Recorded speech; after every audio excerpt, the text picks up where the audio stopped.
Before we get to episode 124 and my interview with Stacie Leap, I'd like to ask for your support of the Keystone chapter of the National Federation of the Blind of Pennsylvania. Go to ican'tseeyou.com/coffee. That will take you to the White Cane Coffee Company. Make a purchase there, and the Keystone chapter earns a 10% commission. I really appreciate your support. Thank you so much. From Studio B in Swarthmore, this is the I Can't See You podcast with David.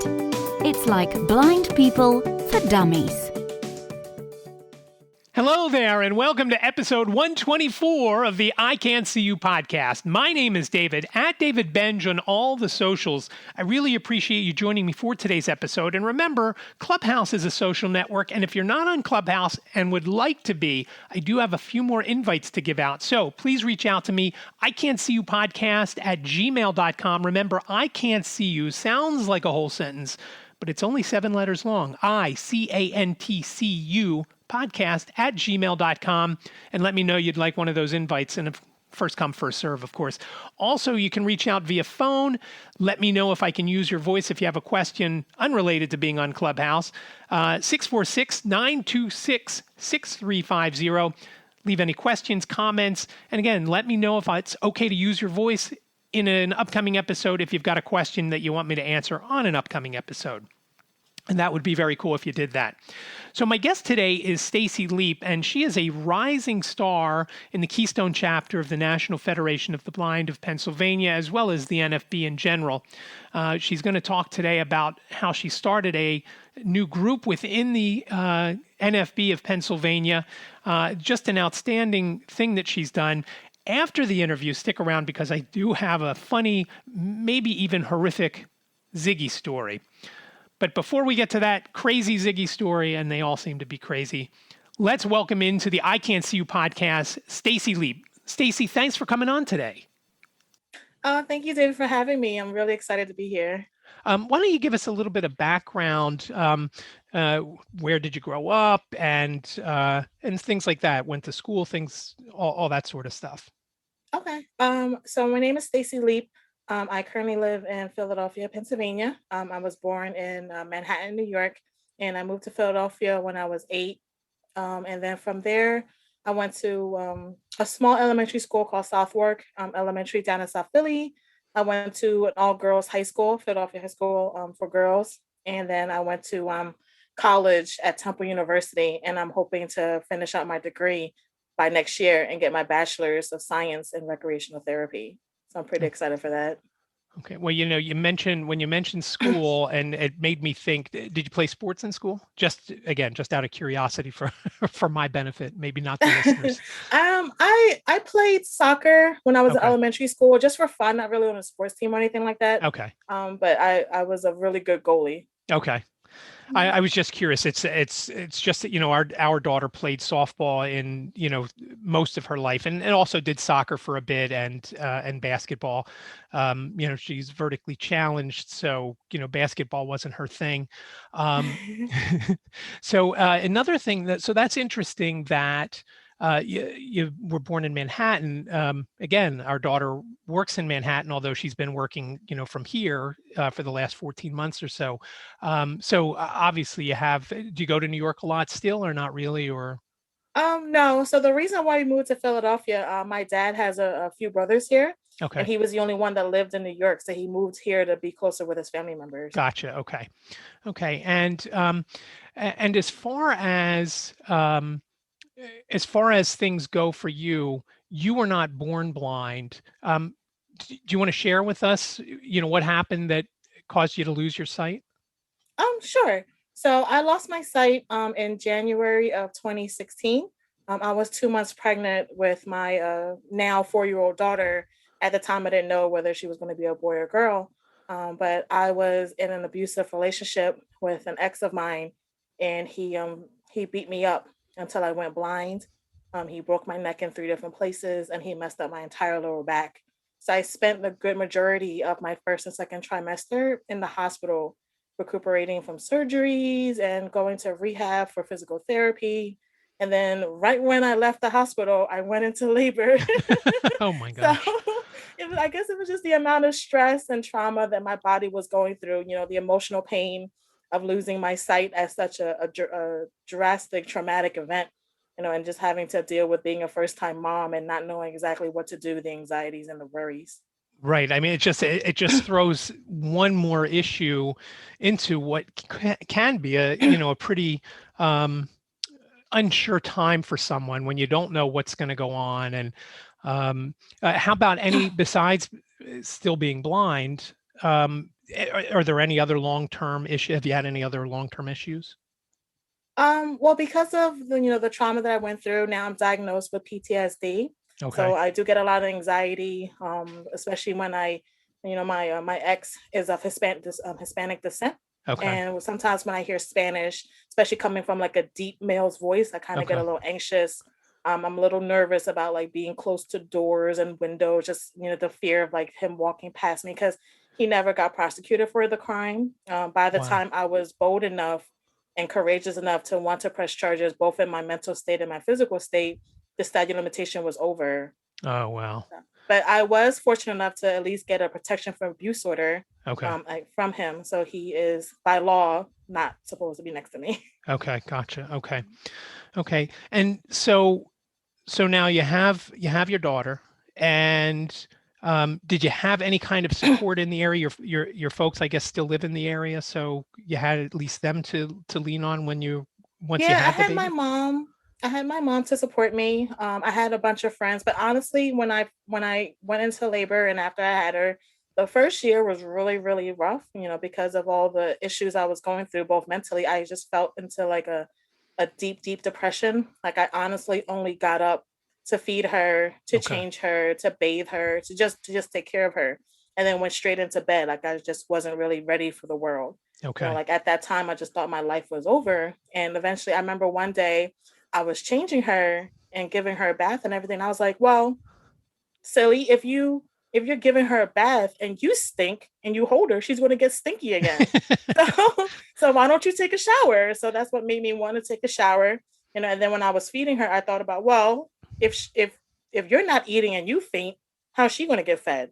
So that what made me want to eat more. So honestly, my daughter has been my backbone and my Okay. motivation to kind of just get myself stronger. And she don't realize it though, but she definitely is a lifeline for me. Yeah, I don't know that I would tell her that. She might hold that over you when Yeah, in about definitely 10 not. years or so. Yeah, but I had a lot of good support. I had some friends that, of course, at that moment of my time, they weren't able to assist me. And Okay. some friends stepped up to the plate. I remember one friend in particular. Her name is Sabrina, and I met her. I was a volunteer at a recovery center, and she was an intern. And Okay. honestly, we were just high and by friends. That's all we were. And when Okay. she found out I was in a hospital and I became pregnant and I became blind, she came to visit me every day Wow. every day for 6 months. And then when I left Wow. the hospital with my daughter, she came to visit me after work just to check up on me, to help me cook food, to help take care of my daughter when I was just too tired. And to this day, she's my best friend and she is the godmother of my daughter. Oh, wow. You mentioned something there that over the years, as my sight has deteriorated, that kind of made me think of something. So you're now newly blind. How did you handle cooking, for example? That some things are easier than others, but cooking, telling when something is done and things like that. How did you handle that? It's funny that you said it because that was my biggest fear when I first went blind. I was like, how am I supposed to know? What if I eat raw food? What if I burn the house down? But honestly, it becomes like second nature after a while. You start to smell when the food is done. You start to like the aroma of your room smells a little different when something is raw compared to something when it's cooked or compared to something is burnt. And then Right. of course I rely on measuring cups and measuring spoons to measure up my ingredients. Okay. And then I have timers and alarms going on. So there's a lot of different things that I've been using that I never thought I had to use, but it's Okay. such a good thing for me now. It's interesting that you say that with measuring cups and things like that. When about 10 or 12 years ago, I started to carefully watch what I ate. And so I ended up buying a scale primarily to weigh, veggies out and to make sure I want to eat X number of grams of this. So I would do that. But I quickly, when I had trouble measuring liquids, a lot of times I would, with Liz's help, measure out, for example, I have iced tea every day and I make about 32 ounces. Well, we got the measuring cup out. Liz poured, we filled it with 32 ounces of boiling water, put it on the scale to see how many grams it was. And so now I know that roughly 930 grams of boiling water is 32 ounces. And, throughout the other issue has been, sauces for things. Obviously weighing a liquid isn't the proper way to do it. But if you know that you're supposed to have X number of, of ounces or grams of something, or when I say ounces, liquid ounces, if you weigh it, once you do it, you have the right thing. And the only thing that I haven't figured to an easy way to do is things like spices, because obviously you're putting on such a little amount that usually it doesn't really trigger unless you put way too much on. So I was just curious about that because of all the things that you have to do along with, again, with, caring for a newborn, now you're having to do all these other things that you've never done that way before in your life, without sight. And so how has it been with your daughter? I mean, she probably doesn't know, any different from you. And knows a lot of things that a lot of kids don't even realize, dealing with a parent who is blind and carrying on. How's things progressed through her life as time has gone on? It's funny that you said it because some days I feel like she understands that I can't see. Okay. And certain days she kind of doesn't understand. Like I know certain times she'll when I drop something, she'll help me pick it up. And she's like, Mommy, I know you can't see. I'll help you pick it up. And Okay. sometimes when she's playing her games, she's like, Mommy, when you get your eyes fixed, you can play Roblox with me. And it's like, okay. Or she still wants me when we play hide and seek, she still wants me to cover my eyes and count to 10. And I'm just like, okay, I'll play along. So That's funny. That's yeah, that is funny. It's funny. Obviously, my mom knew, from when I was, an infant that I couldn't see, but she'd always say, "Oh, look at that over there," and I said, "Where, Mom? What?" "It's a plane. It's right up there in the sky. Look right up there." And she'd be pointing. I said, "Mom, I can't see that." "Oh yeah. Oh, I forgot." I mean, and she did this, up until, she died when she was 90 a couple of years ago, and, constantly did that, my entire life. So it's just something that sometimes, and my kids both know, when we go out, for example, if we're walking somewhere, they'll say, "Okay, trash can on the left," or, curb coming up, or whatever. Yeah, at my this daughter point. definitely does that. Like sometimes when I get to before I even get to the curb, she's like, "Mommy, curb." I'm like, "Oh, thank you." If she hears like a plane or a bird, she'll tell me. Okay. If it's a bird, she'll be like, "Mommy, look, there's a red bird on the tree," and I'm like, "Oh, awesome! You know your colors." So then we start playing like color games, or I'm like, "What Okay. other red stuff do you see?" And then we just make a game out of it. Okay. Yeah. Okay. And has she started any kind of school yet?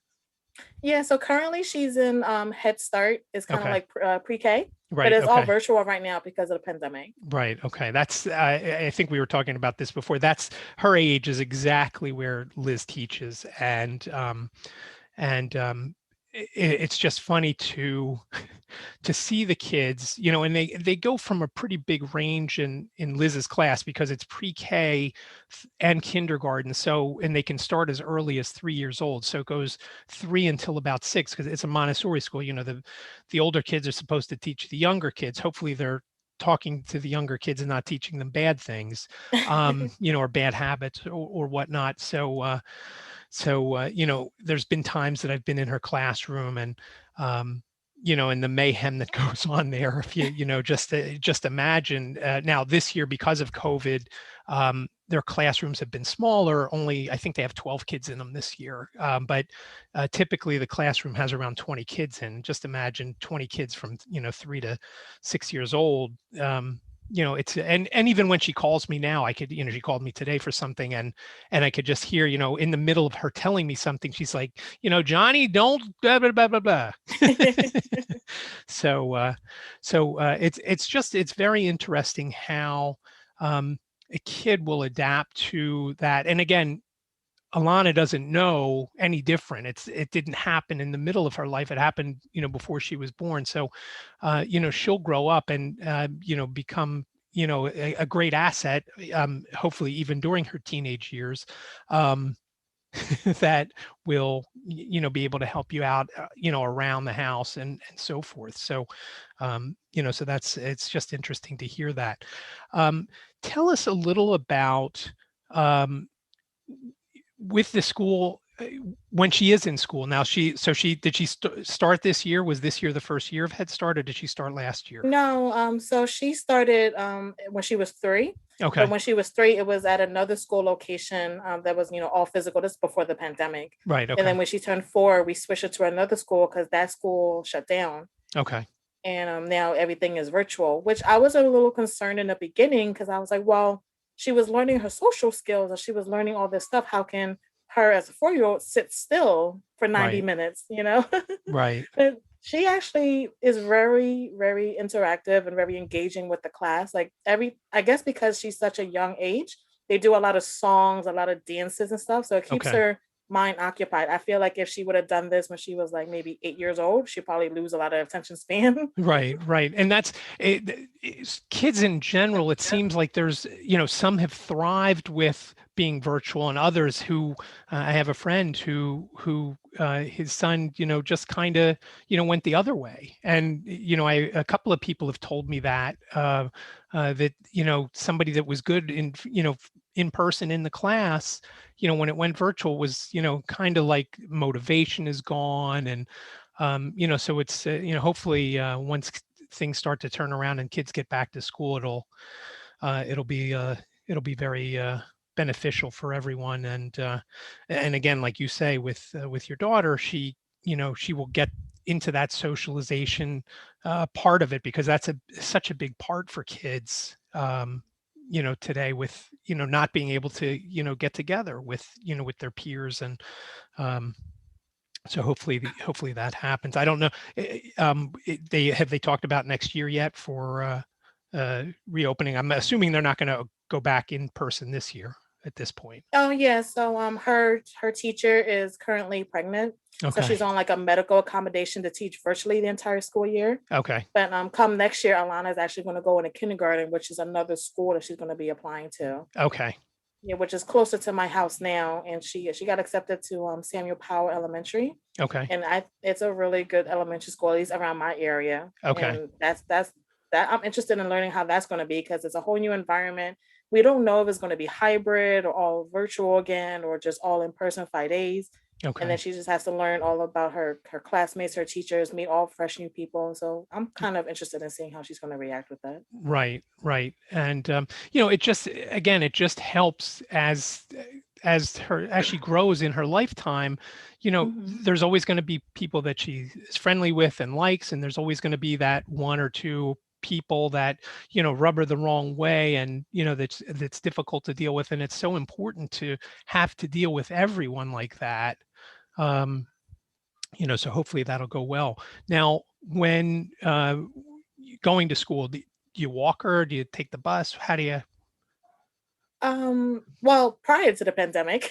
Yeah, that's what I mean. Before. Yeah. Prior to the pandemic, I would we had a bus that was like 2 blocks from the house. Okay. So I'll walk her to the city bus and take that, and then I'll drop her off right at the corner of the school. Okay. And then just drop her off, and then I'll do the same thing coming home and just reverse the whole situation, going back to pick her up. Okay. And as far as things go for you, so yeah, you have your daughter, and how did you learn? Did you BBVS give you some mobility training and things like that? Is that how you did that, or how did you do do all that? A little bit of BBVS, a little bit of ASB, Okay. and then I've also received home care services. So, especially now with this pandemic, I can't get mobility instruction because everyone's Okay. working from home. So Right. honestly, I just been getting my home health aide to just be my instructor Okay. and just helping me, making sure that I'm okay and just walking around with me. Like, I hold my daughter's hand and my white cane and she just walks side by side with me while Okay. I practice and everything. So she's actually been a big help in helping me learn more about my independence and getting more around. Okay. Okay. Yeah. Just, just thinking about that with, again, I've been visually impaired my entire life, but I didn't start using a white cane probably until about 10 or 12 years ago. And at first, like everyone else, oh, I don't think I want to use that today, or I'll leave it here. I don't need it because I'm with either my wife or one of my kids. Um, but someone had said to me, well, what happens if they're not around and you want to go do something else? And I'm like, okay, you're right.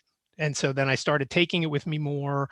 um, Even if I didn't think I'd be getting out of the car for picking somebody up, I thought, well, what if I need to, something happens and I need to go to do something, and it just, now it's always with me. Um, and I don't feel comfortable walking without it usually, because it's just, it's gotten to the point where my vision is, poorer than it was before. And B, it's, I don't want to say it's a crutch, but it's a tool that you use that, um, just gives you the confidence to do things. Um, so For why don't me, it you? was the exact opposite. Oh, really? I've always relied on my white cane, and I was so scared to not have it with me. Okay. Even if my friends or my parents or anybody was like, "Well, don't worry about your white cane, just come hold my arm," and I'm like, "No, no, no, no, no! I have to go back into my house and get my white cane." Because I never know if they're just gonna pick me up and drop me off, or if they have to step away for a bit and I'm just left stranded. Because I Right. have no light perception. I just want to make sure that if something was to happen and they can't assist me in any way, I can still assist myself. Right. Right. And that's and that I still do have a little bit of usable vision that again, initially I was okay with one day, mutual friend of ours, Lisa, we were meeting at a year or two, well, I guess it's 2 years ago now, because a year ago we were all locked down. We were all meeting at the Penn Museum for an event there for the, I don't remember if it was a chapter meeting or if it was something else. And she's walking up with, and in her hand she had a Starbucks, and in her other hand she had a folded up cane. She said to me, well, at least I brought it. That's She funny. wasn't using it. I mean, I said, yeah, I said, you'll get there. So I just thought that was kind of funny at that point. But yeah, it's just made things, for me at least, it just gives you confidence to go out and about. Since getting the white cane, and enough. I go to the meetings on my own. I've gone to the meetings on my own, which for me, living in Delaware County means getting on the train, getting off it, in Center City, making the walk to, at the time, 15th and Walnut, doing the stuff there and then going back. And then from there, then going to visit my daughter in New York on her birthday a couple years ago, on my own, because my wife, was their first day back, after winter break, and she couldn't take it off. So I went up. My daughter didn't have plans for her birthday and she was working late. So I thought, well, I'll come up, we'll have dinner. And she said, yeah, but I'm not going to have a lot of time for you because I always work until 7, and so forth and so on. I said, that's fine. I'll go. And I walked around New York City, on my own. There were things that I wanted to do. I wanted to go to B&H Photo, and I can just imagine, the looks on people's faces as you walk into a place like that. What's this guy doing here with the white cane? And, going and looking at, photo equipment or video equipment, or, or whatnot. And, to the point where just before lockdown, I went to Orlando for a conference, last March, and March of 20.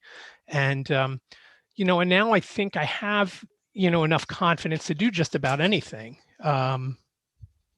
because of it. So it is important that that you have that. And that's, And good that your daughter is there if you're, not 100% comfortable, to shout out certain things and, and whatnot. But why don't you tell us a little about um, the parents group that you started and how that came about? Oh, sure. So I started a blind parents group within the National Federation of the Blind of Pennsylvania. And this is going on our third month. We had our first meeting back in March. And we had about maybe about 18 people show up to our meetings. Okay. And it kind of just started with honestly with my selfish reasons. Um, when I went blind, I just couldn't find any support or any resources for blind parents. A lot of the resources that I found were more so for parents who have blind children, but not the other way around, where you as the parent are the one who is blind. So, just go. I initially just started going to like different support groups, reading different books about parenting, and honestly just trial and error about like what to do and what not to do as a parent. And as I started volunteering with NFB, I started saying, well, where are these support groups for blind parents? I met so many blind parents and I've been getting such great advice and such great mentors out of it. But are there any support groups for blind parents? And the state president, Lynn, she said, well, why don't you make one for yourself? And why don't you invite others? Why don't you just make this your group? And I was like, okay, sure, why not? And it's just been really amazing. We had parents come, like we opened it up to an entire state of Pennsylvania, but we also had parents come in from Colorado, Texas, North Carolina, and Ohio to our Oh, meetings, and I'm pretty excited.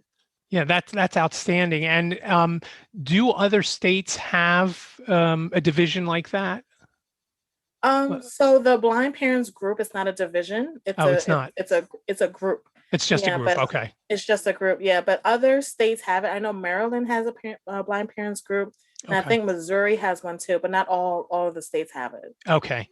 Okay. I was curious about that because, that is one of the things that, um, it's interesting that you said, you couldn't find help anywhere for that. When my vision really started to get bad, and I was at an eye appointment and with my local ophthalmologist, and between the local guy that I have and then the different specialists for the other things, no one could really tell me, well, where should I go? What should I do?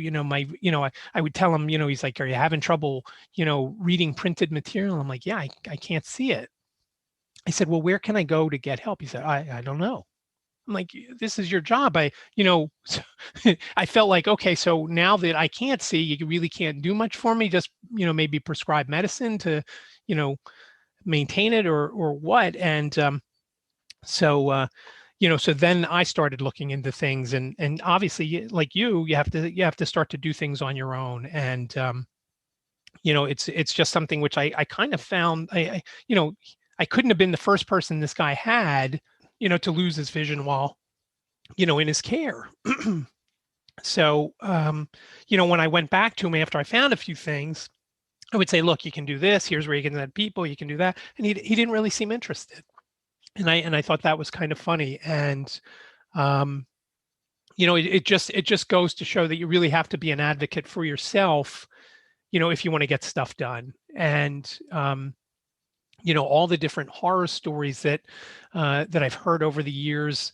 I don't know if it's since I've joined the NFB or even maybe before, where, a person is not deemed as a fit parent because they're blind, not because there's anything else wrong with them, just because they're blind. So I don't know if you've come across folks like that that have either lost their kids or had issues like that. Have you ever come across anything like along those Yeah, lines? yeah, that was actually the topic of conversation for our first meeting back in March. It was Okay. about parental rights. So a lot of the parents were talking about their fears and their anxieties about getting their kids taken. And we also had some parents in the group too that had their kids taken or, taken and was able to get them back or, had a severed relationship. So just hearing different people's perspective. I actually never knew that something like that happened, at least in the state of Pennsylvania. I always hear about other states or other regions, but never in Right. Pennsylvania. So just hearing that just really opened my eyes and realized that, we as parents need to support each other. Like we go through things as blind people and as parents that other people don't go through. Right. which is, why I love this support group. And I'm just hoping that it can grow and it can just be a big advocacy tool and a big support system for other people and other parents. Right. It's funny as you're talking about this. At, it wasn't my first state convention. It was the second state convention I was at. Lynn had asked me and Lisa and one other lady to speak about our first convention, and for I think for Lisa this was her first convention. Um, and no, I guess it wasn't because she was there the year before as well. Maybe we talked about our first as a first time convention goer for the previous year, maybe is what it was. Um, we both followed, and I not 100% sure of her name. I think her last name was Cruz. Um, she's a grandmother of a blind child, and she didn't know. She wanted to make sure she could care for this kid, and I don't remember the story why she was caring for the child over the parents, or if she was just helping. Um, but Lisa and I spoke after her, and when we were walking up there, we determined this lady was going to go first, then Lisa would go, and then I would go. And when we got done, and this lady was a very good speaker, and she got everybody, everybody was very supportive of her, and and I said to Lisa after, I said, man, I'm glad I didn't have to follow her. And Lisa said, yeah, I wish I didn't have to follow her either, but it just there are just so many different things that the whole reason I started the podcast was, people who have sight don't understand what a person that doesn't have sight, has to go through. Hey, where's the bathroom? It's right over there. It doesn't work for me. You can't do that. And same thing goes with, how do you tell, if your child is misbehaving if you can't see? Well, obviously you put into place and you recognize certain things and you do it a different way, just like we have to do a lot of things a different way because we can't see. And I mean, what an outstanding group to start, and congratulations on that, because it's to me it's huge, to offer that kind of support, and so helpful to folks, and maybe even ones that are not, maybe that one of the parents, is blind and the other one's not, growing up with, when my kids were growing up, obviously Liz can see. So, if there was something crazy going on, or, Liz would notice it and maybe I wouldn't, same thing goes, now with the dog. If the dog's doing something wrong and I, I don't know, but Liz sees it going on, or whatever. So it's, it's a little bit different, but it still can help, folks like that to feel like they're, and become more of a part of the kid's life, even though they might not see the painting that they brought home from school that they did that day, and just feel, like there's a greater part of it. The parent, the other person with the sight can describe it, or the kid can describe it, and then they become good at describing things. Whereas maybe a kid their same age, might not be as good at describing it. It's just, again, just an outstanding thing that you've done, starting that. And, whether it was for your own personal benefit to begin it, it's going to help a lot of people. Yeah, yeah, definitely. I'm really excited. And going back to what you said about, kids describing pictures, my daughter actually does that now. And that's kind of what we do as bonding stuff. Like one of her daily activities in school is to journal write. So she Okay. draws whatever she wants to draw. And at the end, she describes everything to me and she puts my hand on everything that she draws. Like she'll put my hand on something. She said, Mommy, this is an apple, and over here is a princess, and over here is a castle. And then I feel, because she's using crayons, I can kind of feel the ridges when the crayons are being pressed into the paper. And she describes everything for me, and it just builds up her vocabulary that way too. Right. Right. It's definitely something that I know when I was in school, um, I was terrible at describing things, and maybe even to this day, not great about it. Short, when I, for example, posting on social media when I do the alt tags, um, you know, it's Ziggy staring out the window. Well, all right, well, what else is in the background? It's, a sunny day and whatnot. And, so I have to almost force myself to think about, putting more than just Ziggy staring out the window. So, it's definitely, again, along the lines, as she grows up, it'll certainly, help her out. And just in the chance that she's in a class where there's a visually impaired or blind student. And again, I don't know now today if they, when I was in school, I kind of did some in a resource room and some in a regular classroom.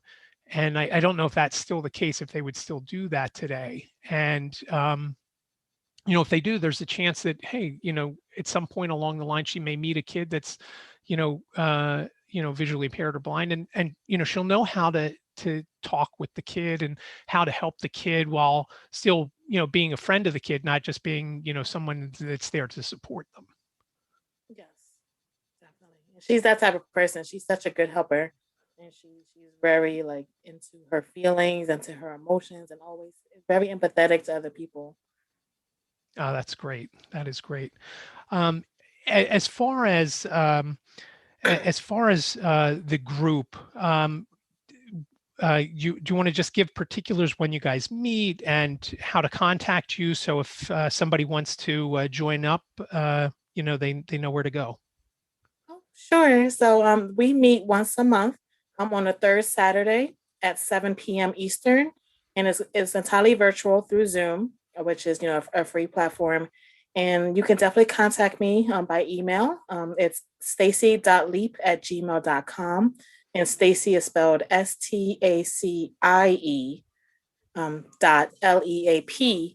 .LEAP@gmail.com. And I can definitely forward people the email with the Zoom information and all that. Okay. And we also have a WhatsApp group. So if people want to join the WhatsApp group, just to get, daily inspirations or just daily motivation about what they're going through, where we're also starting that back up too. Okay. And is the group called is it the same? It's just the name of the group itself? Yeah, it's the Blind Parents Group. Okay. And I will put links in the show notes so folks can just click either on their phone or wherever they are getting the podcast. They'll be able to click on that if they want. Is there anything that you want to tell us that maybe I haven't asked? No, I think I'm okay. Okay. Stacie, I really appreciate you taking the time today. And as I've mentioned in the intro, you and I serve on the Keystone Chapter Board together, and you are someday, as I said to Harriet a week or so ago, that you are the future leader of the chapter and the NFB. I believe you and Simon, and it made Harriet feel old, and she's not that much older than you, but so you're doing great things, and just keep it going. Oh, thank you. I always have friends to support, people like you to mentor me. I'm just very happy. Thanks again for joining me, Stacie. I do appreciate it. And I noticed there may have been a little bit of audio problem there towards the end, and I do apologize for that. But again, a great story with the parent support group. I will have the email information, Stacie's email information in the show notes. And again, if you need any more information, you could reach out to me via email, ican'tseeyoupodcast@gmail.com. And again, remember Clubhouse, and you could find Stacie on Clubhouse under Stacie Leap, LEAP, just like her email address. And the funny Ziggy story that I have, and I'll just be brief about it because he does a lot of crazy things, of course, and a couple of really funny things happened over the last week.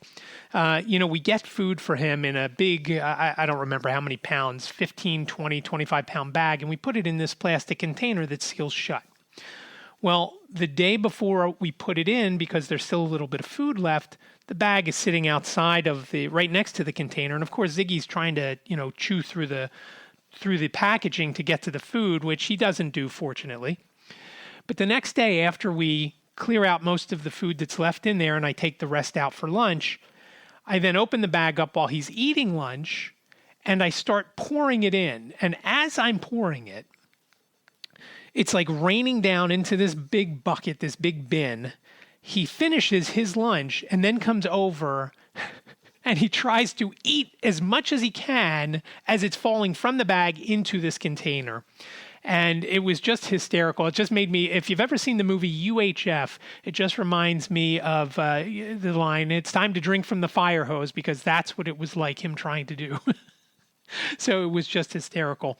And I'm very disappointed there was not video of that, because it was, I could just imagine how frantic he was trying to gobble up as much as possible, because he usually gobbles, just about anything.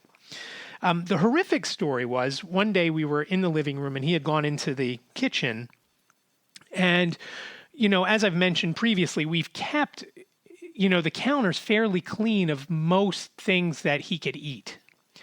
And usually the only thing that sits on the counter after dinner may be some bowls, some empty bowls that are not 100% clean, but have been, there's no food in them or anything. So I usually don't worry once we finish dinner, because he usually doesn't mess with the plates. He'll jump up there and look around, and hopefully we'll break him of that habit once we start with the trainer next week. But he'll jump up there and look around and then say, figure, there's nothing here. Well, evidently, Liz sometimes puts a steak knife, that she uses either to cut veggies or to cut things, as she's cooking, on the other side of the sink. Most of the counter is to the left of the sink, but there is a small portion of counter, maybe about, maybe about 18 inches worth past the sink to the right. And she will put, sometimes if she's going to reuse it, just out of habit, she will put a knife there. Maybe she's only used it to cut veggies and then has rinsed it off, and she has it there if she needs to use it for something else. Well, that was still there the other day when he jumped up on the counter. And again, we figured it was safe. But, as we're listening, Jane said, "Well, it sounds like he has something." I said, "I don't know what he could have." Because after I made my iced tea, I put my my sharp knife into the sink so he couldn't get to it. And so we walk into the kitchen, and hanging out of his mouth, blade side out, thank God, was that steak knife that I guess Liz had put next to the sink. And it was right next to the sink too. So, he's never gotten or tried to get anything near there. So that's what kind of made us a little puzzled by it. Well, of course, when you go after him, when he has something he knows he shouldn't, because he always likes to show you when he has something he knows he shouldn't have. He had a towel the other day. He brought it into, I don't know how he got it. He brought it into the living room and showed Jane and I.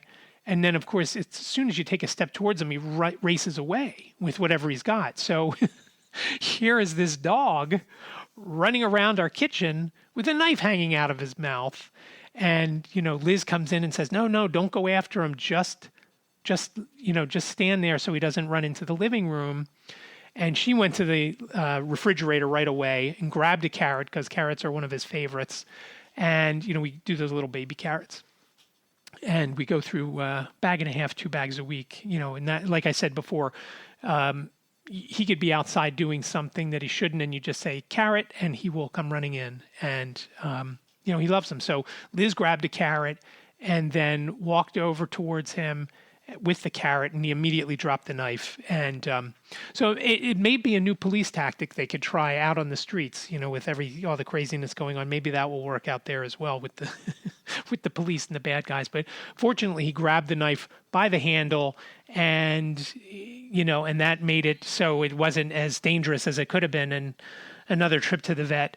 But just nonstop craziness with him around here. It's just kind of funny. So that is episode 124 of the I Can't See You podcast. I really do appreciate you joining me for this episode. Again, thanks to Stacie for talking with me today.